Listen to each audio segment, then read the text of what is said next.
दोस्तों, हर नौजवान युवक का यह सपना होता है कि वह अपनी अलग पहचान बनाए। पहचान उसकी योग्यता पर बनी हो, वो कुछ ऐसा कर दिखाए जी, पर उसे गर्व हो। कुछ ऐसा ही सोचना था। एक व्यापारी के बेटे का यह कहानी है। जापान के एक व्यापारी की, जो शहर का सबसे अमीर व्यक्ति था। उसके पास सब कुछ था। उसके पास किसी चीज की कोई कमी नहीं थी, केवल अपने बेटे से परेशान था। एक दिन वह व्यापारी अपने बेटे से कहता है, बेटा, तू मेरे साथ व्यापार में हाथ क्यों नहीं बढ़ते? तुम्हें व्यापार के तौर तरीके सीख लेने चाहिए, क्योंकि भविष्य में तुम्हें यही तो करना है। यदि तुम व्यापार में हाथ नहीं बढ़ाओगे तो फिर क्या करोगे? वह नौजवान युवक अपने पिता से कुछ नहीं कहता, क्योंकि उसका व्यापार में बिल्कुल भी मन नहीं लगता था। वह दिन भर मार्शल आर्ट की किताबें पढ़ना, और जब भी कोई समुराई शहर में आता तो वह पूरा समय इसके पीछे पीछे घूमता। राहत एक बार पूरे परिवार के सदस्यों मिलकर उसे समझने की कोशिश की। वे खाने लगे। बेटा, तुम्हारे पास इतना बड़ा व्यापार है, फिर भी तुम अपने पिता का हाथ क्यों नहीं बढ़ाना चाहते? यदि तुम अपना व्यापार नहीं देखोगे तो फिर कौन देखेगा? इस पर वह नौजवान युवक जवाब देते हुए कहता है, मैं खुद के दम पर कुछ बनना चाहता हूँ। मैं चाहता हूँ कि मेरी एक अलग पहचान हो, लोग मुझे जान, और इसलिए मैं इस देश का सर्वश्रेष्ठ धनुर्धर बनना चाहता हूँ। उसे युवक की यह बात सुनकर उसे व्यापारी को बहुत क्रोध आया, लेकिन फिर भी उसने अपने क्रोध पर काबू पाया। कुछ देर सोच विचार करने के बाद उसे व्यापारी ने अपने बेटे से कहा, बेटा, अगर तुम यही करना चाहते हो तो ठीक है, मैं अगले 3 साल का समय तुम्हें देता हूं। यह सुन वह नौजवान युवक बहुत खुश हुआ। तभी आगे भाव व्यापारी कहता है, लेकिन मेरी एक शर्ट है। इस पर वह नौजवान युवक कहता है, क्या शर्ट है? आपके पिताजी? उसके पिताजी अपने बेटे से कहते हैं, देखो, मैं तुम्हें अगले 3 साल का समय तो दे रहा हूं, लेकिन तुम्हें हर साल मुझे यह बताना होगा कि तुम क्या कर रहे हो और तुमने उसमें कितनी उन्नति कर ली है। यदि तुम मुझे अपने काम से संतुष्ट कर पे तब तो ठीक है, वरना तुम्हें मेरे साथ मेरे व्यापार में हाथ बढ़ाना होगा। नौजवान युवक काफी सोच विचार कर अपने पिता से कहता है, ठीक है पिताजी, मुझे आपकी शर्ट मंजूर है। उसके ठीक 2 दिन बाद वह नौजवान युवक अपने पिता की आजा लेकर धनुर्विद्या सीखने के लिए घर से निकाल पड़ता है, और वह कई दिनों की यात्रा करके गुरु के पास पहुंचता है। वह गुरु जापान में धनुर्विद्या और युद्ध कल सीखने के लिए प्रसिद्ध थे। उनकी ख्याति दूर दूर तक फैली हुई थी, लेकिन वह बहुत कम लोगों को अपना शिष्य बनाते थे। वह नौजवान युवक उन गुरु के पास पहुंचकर उन्हें प्रणाम करता है और कहता है गुरुवार, मैंने आपके बड़े में बहुत सुना है, और इसीलिए मैं बहुत दूर से यात्रा करके आपके पास आया। मैं आपसे धनुर्विद्या सीखना चाहता हूँ। मैं धनुर्विद्या में बेहतर होना चाहता हूँ। फिर जवान युवक सारी बातें कहता जा रहा था, लेकिन इस पर गुरुवार कुछ भी जवाब नहीं दे रहे थे। और जब कुछ देर तक उन गुरुवार ने जवाब नहीं दिया, तो इस पर उसे नौजवान युवक ने अपने घर पर बीती सारी बातें उन गुरु को बता दी। उसने यह बता दिया कि किस तरह से उसके पिता ने उसके सामने शर्त रखी है कि यदि वह अपने जीवन में सफल ना हो पाया, उसने अपने जीवन में पहन कर पाया जो वह करना चाहता है, तो उसे उनका व्यापार आगे बढ़ाना होगा। आगे वह नौजवान युवक उन गुरुवार से कहता है गुरुवार, मैं आपसे वादा करता हूं, मैं पूरी कर्तव्य निष्ठा के साथ धनुर्विद्या सीखो, और मैं आपका समय बर्बाद नहीं करूंगा, इसलिए कृपया करके मुझे अपना शिष्य बना लीजिए। तभी उसे गुरु ने उसे युवक की तरफ ध्यान से देखा। उन्होंने देखा कि वह अपने साथ काफी सामान भी लेकर आया था, और उसके साथ उसके 2 सहायक भी आए हुए थे। तभी उन गुरु ने कहा, सबसे पहले यदि तुम धनुर्विद्या सीखना चाहते हो तो तुम्हें इन चीजों को छोड़ना होगा, इन चीजों का त्याग करना होगा, इसलिए इन कीमती स्थानों को वापस अपने घर भेज दो। उसे नौजवान युवक ने गुरु की आज्ञा का पालन पूर्ण किया। उसने सर सामान अपने सहायकों के हाथों वापस घर की ओर भेज दिया। आगे गुरुवार उसे नौजवान युवक से कहते हैं, देखो, यदि तुम धनुर्विद्या सीखना चाहते हो तो तुम्हें 2 शर्तें माननी होगी है। इस पर वह नौजवान युवक कहता है, गुरुवार, आप जैसा भी कहें, मैं सब करने के लिए तैयार हूं, लेकिन मुझे अपना शिष्य बना लीजिए। तभी गुरुवार उसे युवक को पहले शर्त बताते हुए कहते हैं, तुम्हें यहाँ पर सामान्य लोगों की तरह ही अपना जीवन बिताना होगा और सारे कार्य तुम्हें खुद ही करने होंगे। इस पर नौजवान युवक कहता है, जी गुरुवार, जैसा आप कहानी आगे। गुरुवार उसे नौजवान युवक को दूसरी शर्त बताते हुए कहते हैं, यदि एक बार तुम्हें धनुर्विद्या की शिक्षा को ग्रहण करना शुरू कर दिया तो तुम्हें उसे पूरा करना ही होगा। तुम इस बीच उसे छोड़कर नहीं जा सकते। इस पर वह नौजवान युवक कहता है, ठीक है, आप जैसा कहें, मुझे सब मंजूर है। उन गुरुवार ने उसे नौजवान को अपना शिष्य बना लिया, लेकिन वह नौजवान यह नहीं जानता था कि उनके सीखने का तरीका बहुत अलग था। एक दिन उन गुरुवार ने उसे नौजवान युवक को अपने पास बुलाया और खाने लगे। बेटा, जैसे तुम उठाते बैठ, चलते फिरते हो, जैसे तुम सांस लेते हो, वैसे ही तुम निशाना भी लगाते हो। इसलिए सबसे पहले तुम्हें सचेत होना होगा। तुम्हें जानना होगा कि तुम क्या कर रहे हो, तुम किस अवस्था में हो। तुम्हें जागरूक होने की आवश्यकता है। इसलिए आज से ही सचेत होकर सारे काम करना शुरू कर दो, और ऐसा तब तक करो जब तक यह तुम्हारा स्वभाव ना बन जाए। उसे युवक ने उन गुरुओं की बात मान ली। वह एकाग्र होकर अपने केमोन पर ध्यान देने लगा। वह अपने चलने फिरने, अपनी सांसों पर ध्यान केंद्रित करने लगा। सुबह उठकर वह अभ्यास करता और ध्यान किया करता। शाम के 6:00 बजे से वह एकांत राहत और ध्यान किया करता। ध्यान करने के बाद करीब 9:00 के बाद वह सो जाया करता और ठीक सुबह 4:00 बजे उठकर वह धनुर्विद्या का अभ्यास करने लगता। और यह सब उसे एकांत में रहकर ही करता था। और यह सारी क्रियाएं दोपहर के 2:00 बजे तक यूं ही चलती रहती। और इस समय के दौरान ऐन तो कहानी जाना और ना ही किसी से मिलन, यहाँ तक कि उसे युवक को किसी से बात करने की भी कोई अनुमति नहीं थी। और बच्चे हुए कर घंटे, अर्थात दोपहर को 2:00 बजे से शाम को 6:00 बजे तक वह बाकी सभी शिष्यों के साथ मिलकर आश्रम की देखरेख करता। और वह नौजवान युवक भी अब तक पूरा मां लगाकर सीखने की कोशिश कर रहा था। लेकिन जैसे जैसे समय बिताता जा रहा था, उसे नौजवान युवक का जोश ठंडा पड़ रहा था। अब उसके लिए उसे आश्रम में एक एक पाल बिताना बहुत मुश्किल हो रहा था। अब उसे नौजवान युवक ने अपने गुरु की बटन को अनदेखा करना शुरू कर दिया था। वह उन सभी नियमों को तोड़कर अपने सभी गुरु भाइयों के साथ मिलकर गप्पे लड़ने लगा था। वह उन्हें अपने व्यापार की बातें बताता, उसके पास क्या कुछ है। और उसे नौजवान युवक को इतना अमीर प्रकार कई लोग उसके मित्र भी बन चुके थे, क्योंकि वह सोचते थे कि यह तो अमीर व्यापारी का बेटा है, कभी ना कभी तो भविष्य में कोई फायदा हमें अवश्य मिलेगा। देखते ही देखते उसे नौजवान युवक और बाकी लोगों की दोस्ती और भी गहरी होती जा रही थी। अब से वह नौजवान युवक रात को सोने की बजाय अपने मित्रों के साथ मिलकर आश्रम से कहानी दूर भाग जाया करता था, जंगलों में जाकर गप्पे लड़ा था, मौज मस्ती किया करता था। और इस कारणवश वह सुबह उठ नहीं पाता था, और इसी वजह से वह कभी ध्यान भी नहीं कर पाता था। एक दिन उन गुरुवार ने उसे नौजवान युवक को अपने पास बुलाया और उससे खाने लगे। बेटा, मैं जानता हूं कि तुम रात को आश्रम में नहीं रहते हो और ना ही तुम एकांत में रहकर अभ्यास कर रहे हो। मैंने तुमसे पहले ही कहा था, यदि तुम्हें एक बार धनुर्विद्या की शिक्षा को आरंभ कर लिया तो तुम्हें इसे पूरा करना ही होगा।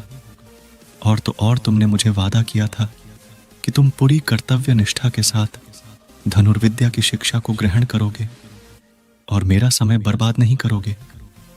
और यदि तुम ऐसा ही करते रहे तो 1 साल बाद जब तुम्हारे पिता तुमसे पूछेंगे कि तुमने इस 1 साल में क्या किया, तुमने उसमें कितनी उन्नति की, तो तुम उन्हें क्या जवाब दोगे? उसे वक्त उन्हें क्या मुंह दिखाओगे?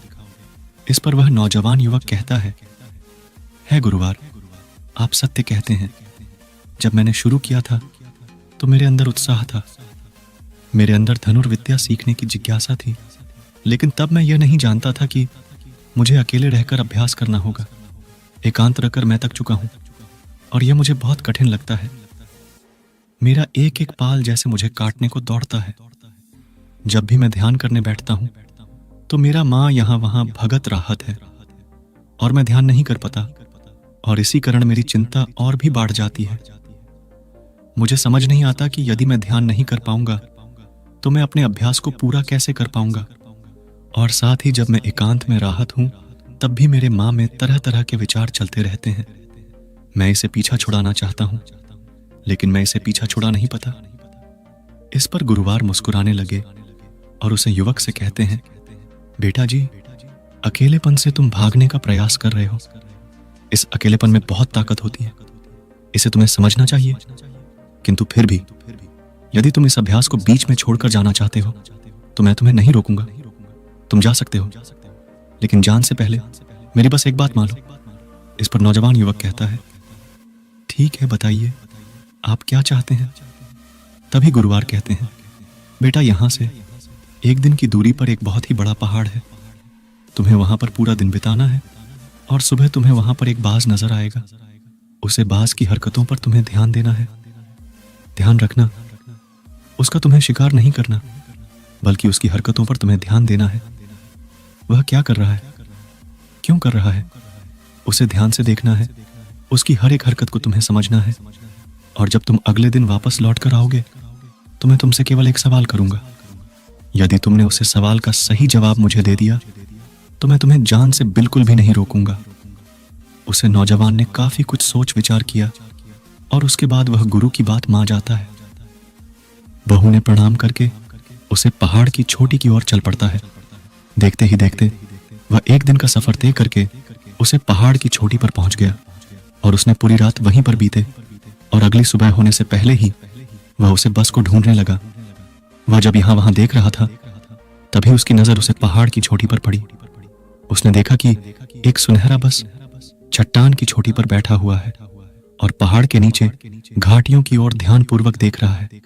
वह नौजवान युवक उसे बस को देखकर झुक गया और छुपकर उसकी सारी हरकतों पर नजर रखने लगा। उसे नौजवान युवक ने देखा कि कुछ चरवाहे अपनी भेद बकरियां को उसे घाटी में चराने के लेकर आए हैं और तभी उसे युवक की नजर उसे पर पड़ी जो एकदम शांत बैठा हुआ था। लेकिन तभी अचानक उसने उड़ान भारी और नीचे की और घोटा लगाते हुए वह चरवाहों के पास पहुंच। जब तक चरवाहों की नजर उसे बस पर पड़ती तब तक उसने उन भेड़ बकरियां में से एक बकरी के बच्चे को अपने पंजों में दबोचा और उसे ले उड़ा। जब तक चरवाहे कुछ समझ पाते तब तक शिकार हो चुका था। वे नौजवान युवक यह देखकर बहुत हैरान रह गया। यह समझ चुका था कि आखिर गुरु ने उसे इस छोटी पर क्यों भेजो है। वहां से वापस अपने गुरु के पास लौटा और उसने वहां पर बीती हुई सारी कहानी उन गुरुवार को बता दी। तभी गुरुवार उसे युवक से कहते हैं, अच्छा तो तुम मुझे यह बताओ कि तुमने वहां पर क्या सीखा। तभी वह नौजवान युवक कहता है, गुरुवार बाज बहुत ही चालाक है। काफी देर तक तो यूं ही भी शांत रहा, लेकिन जैसे ही उसे अपना शिकार नजर आया उसने शिकार तय किया और एक उड़ान भारी और उड़ान के साथ वह अपने शिकार को ले उड़ा। इससे हमें यह समझना को मिलता है कि वह बाज बहुत ही चतुर और बहुत ताकतवर भी है और साथ ही साथ वह बहुत तेज भी है। इस पर गुरुवार हंसते हुए कहते हैं, बेटा उसे बात को तुमने आज देखा है, लेकिन यदि उसे तुमने करीब 2 महीने पहले देखा होता तो तुम उसे पर यकीन नहीं कर पाते। ऐसे बाज केवल पहाड़ी इलाकों में ही पे जाते हैं और इन बड़ों की उम्र करीबन 80 होती है। लेकिन जब इनकी आधी उम्र अर्थात जब इनकी 40 साल की उम्र पूरी हो जाती है तो यह शिकार नहीं कर पाते।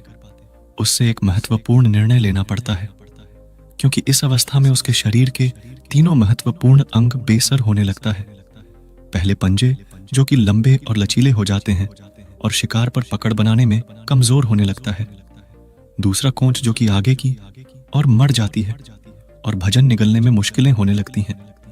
तीसरा पंख जो भारी हो जाते हैं और साइन से चिपकने कारण पूरे खुला नहीं पाते हैं। ये उसके उड़ान सीमित कर देते हैं। भजन ढूंढना, भजन पकड़ना और भजन खाना तीनों काम करना मुश्किल हो जाते हैं। उसके पास 2 ही रास्ते बचते हैं, या तो शरीर छोड़ दें या फिर खुद में बदलाव करें। इनका शरीर मृत्यु की ओर बढ़ाने लगता है, लेकिन इनकी विशेषता तो यही है कि यह बाज अपनी मृत्यु को स्वीकार नहीं करते। जहां पहले रास्ता सरल और तुरंत समाधान देने वाले हैं, वहीं दूसरा अत्यंत पीड़ा और लंबा बस पीड़ा चेय है और खुद में बदलाव करता है। वह धीरे धीरे उड़ान भरकर किसी जगह पर जा पहुंचने हैं जहां बहुत शांति होती है और वहां अपना घोंसला बनाता है। फिर वहां पर जाकर वह सबसे पहले अपनी कमजोरी अर्थात अपनी उसे मुड़ी हुई चोट को पत्थर पर मार मार कर उसे तोड़ देते हैं। अपनी कोंच तोड़ने से ज्यादा पीड़ादायक कुछ भी नहीं पक्षी के लिए। अब वह इंतजार करता है कोंच के फिर से उगने का।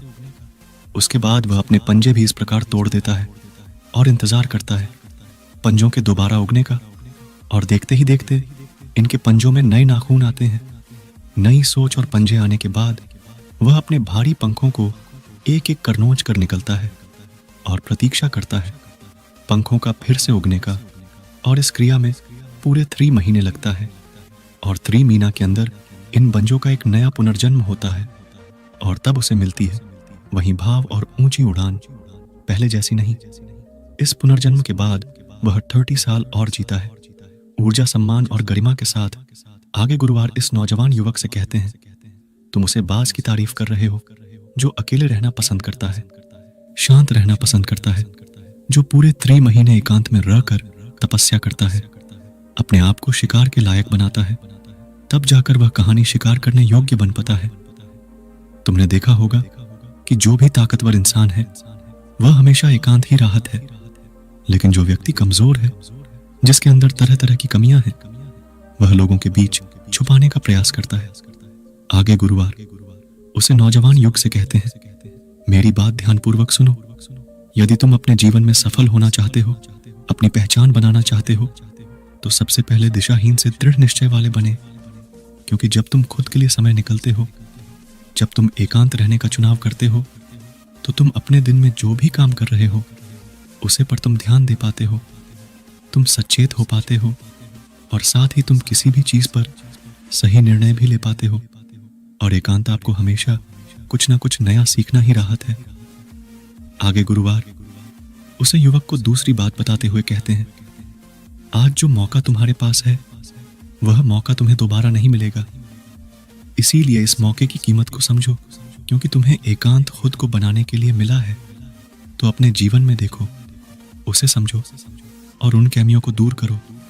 तुम तो बड़े शहर से हो और तुमने यह भी देखा होगा कि शहर के लोग अपना पालन पोषण करने के लिए दिन रात मेहनत करते रहते हैं। ना तो उनके पास सीखने का समय है और ना ही एकांत में रहने का, इसलिए वह कभी भी खुद को जान तक नहीं पाते। यह अकेलापन, यह संघर्ष जिसे तुम व्यर्थ समझ रहे हो और जिसे तुम यूं ही बर्बाद कर रहे हो, यह मौका तुम्हें कुछ बने के लिए मिला है और यह मौका दोबारा लौटकर वापस नहीं आएगा। आगे गुरुवार उसे युवक को अगली बात बताते हुए कहते हैं, जिन लोगों के साथ तुम घूमते रहे हो, जिनके साथ गप्पे लड़ा रहे हो, जिनके साथ अपना समय काट रहे हो, उन्हें तो खुद तक नहीं पता कि वह क्या कर रहे हैं। उन्हें खुद इस बात का एहसास नहीं है कि वह खुद अपना कितना बड़ा नुकसान कर रहे हैं। तुम ऐसे लोगों के साथ अपना समय बिताते हो तो अवश्य ही तुम भी दिशाहीन हो जाओगे और तुम भी यह समझ नहीं पाओगे कि तुम्हें अपने जीवन में क्या करना है। शुरू शुरू में तुम्हें अकेले रहने में थोड़ी तकलीफ जरूर होगी, लेकिन धीरे धीरे आपको इसके साथ रहने की आदत पड़ जाएगी। इसलिए अकेलेपन का इस्तेमाल एकांत रहने के लिए करो और अपना उद्देश्य याद रखो। यह याद करो कि तुम यहाँ पर क्यों आए थे और तुमने अपने जीवन में क्या लक्ष्य तय किया थे। गुरुवार के इतना खाने के बाद वह नौजवान युवक सोने लगा। वह यह समझना लगा कि आखिर वह यहाँ पर क्यों आया था। तब उसे याद आया कि उसके गुरु ने उसे क्या कहा था कि अपने अकेलेपन का इस्तेमाल करो, क्योंकि अकेलापन ही एकांत बन जाएगा और वह तुम्हें आगे बढ़ाने में तुम्हारी मदद करेगा। दूसरी बात, अभ्यास में संतुष्टि ढूंढो, क्योंकि उसे नौजवान युवक के गुरु ने कहा था कि सर, ध्यान केवल अभ्यास में लगाना, इसके अलावा कुछ और अपने की कोशिश नहीं करना। क्योंकि जब हम कहानी और जान की या कुछ अलग अपने की कोशिश करने में गा जाते हैं, तब हम अपने माँ के बनाए हुए दाल में फास्ट चले जाते हैं और हमारा संबंध वर्तमान से टूट जाता है और तब हमें ऐसा लगे लगता है जैसे हम कहानी पर फैंस हुए हैं। हम बहुत दुखी हैं, हम बहुत निराशा हैं और कहानी पर पहुंच नहीं कर रहे। और इसी के साथ में उसे नौजवान युवक को उन गुरु की तीसरी बात भी याद आई है कि प्रकृति में ध्यान करो। जब भी तुम्हें समय मिले तो किसी एकांत जगह पर या फिर किसी पेड़ के नीचे बैठकर ध्यान करो। केवल अपनी सांसों पर ध्यान दो, विचार खुद शांत होने लगेंगे और जब तुम्हारे विचार शांत होने लगेंगे तब तुम्हें आभास होगा कि तुम प्रकृति के साथ जुड़े हुए हो, तुम इस धरती के साथ जुड़े हुए हो। ऐसा करने से अकेलेपन का वह भाव हमेशा हमेशा के लिए खत्म होने लगेगा और तब तुम यह जान पाओगे कि यह पाल ही वह अवसर है जहां तुम खुद को पूरी तरह से जान सकते हो। तभी तुम अकेलेपन का फायदा उठा सकोगे और इसी तरह से अकेलेपन को जीता जाता है। इन सभी बटन को ध्यान करके उसे नौजवान युवक ने यह निश्चय किया कि वो आश्रम छोड़कर कभी कहानी नहीं जाएगा जब तक कि वह अपने इस लक्ष्य को प्राप्त नहीं कर लेते। यहाँ पर एक सर्वश्रेष्ठ धनुर्धर बने आया था और वह यहाँ से सर्वश्रेष्ठ धनुर्धर बनकर ही जाएगा। इसके बाद वह अगले ही दिन से अभ्यास में पूरी तरह से ली हो गया। दोस्तों, यदि आप अपने जीवन में अपनी पहचान बनाना चाहते हैं, अपने जीवन में कोई लक्ष्य प्राप्त करना चाहते हैं, तो कुछ अलग अपने का प्रयास छोड़ दें।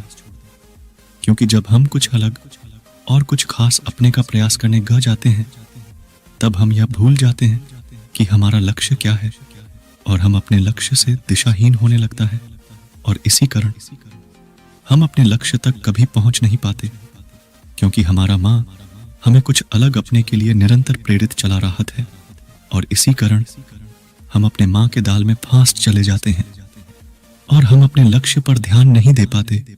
इसलिए अपने जीवन में यदि आपको कोई लक्ष्य हासिल करना है तो अधिक अपने का प्रयास छोड़कर केवल अपने अभ्यास पर ध्यान केंद्रित करें और देखना कि आप जरूर ही अपने लक्ष्य को प्राप्त कर पाएंगे। दोस्तों, आपने आज के इस वीडियो से क्या सीखा वह मुझे आप कमेंट में बता सकते हैं। इसी के साथ में उम्मीद है कि आपको आज की वीडियो पसंद आई होगी, तो इस वीडियो को उस इंसान को शेयर करें और इसके ठीक बाद चैनल को सब्सक्राइब करें। तो चलिए फिर मिलते हैं ऐसी एक और नई वीडियो में। तब तक के लिए अपना ख्याल रखें।